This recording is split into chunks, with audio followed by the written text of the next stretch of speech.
Another move, Eric Bledsoe was traded from the Clippers. He is going to Phoenix. Now, this makes it interesting for not just Eric Bledsoe, but actually for Kendall Marshall, because you got to think that Eric Bledsoe and Goran Dragic are going to start. At least we think they're going to try to combine those 2 point guards in the backcourt to start.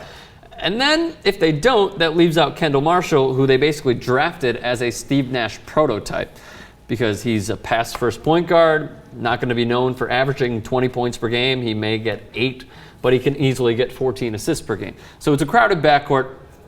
But the Clippers, I think, greatly benefit from this. I mean, they've had Bobby Simmons, they've had Caron Butler, they've had Nick Young, whatever. They're getting rid of those, and then they have 2 solid perimeter shooters like Jared Dudley and JJ Redick. So for me, looking at the Clippers, it's like, you want to try and double team Chris Paul and clog him in the paint? Oh, JJ Redick or Jared Dudley's right there. You want to double team Blake Griffin?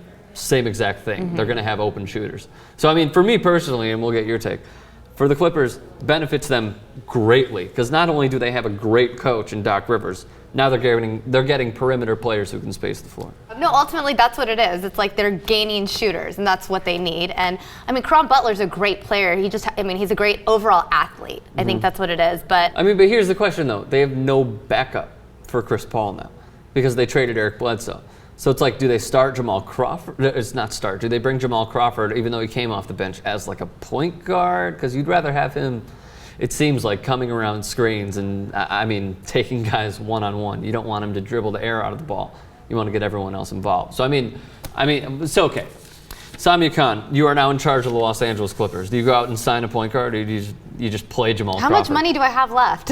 Like, is the question. You probably have enough to sign a mid-level exception guy. I mean, I would definitely sign someone just to have them on the bench, because you never know with injuries and everything like that. It's always better to have more than less, right? And more options. And given, I mean, I don't know who I'd sign, but I would say spend the money, sign someone.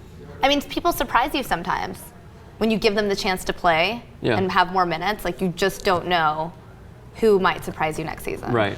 I think I would sign someone else as well. I just don't know exactly who would fit in, like, the Doc Rivers system, if there even is one.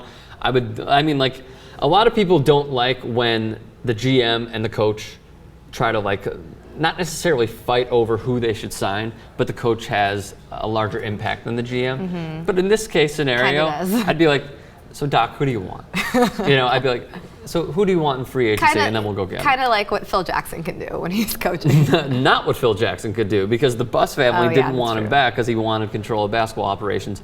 Dumbest move ever by the Buss family, by the way. And it wasn't Jerry Buss's fault. It was Jim Buss's fault.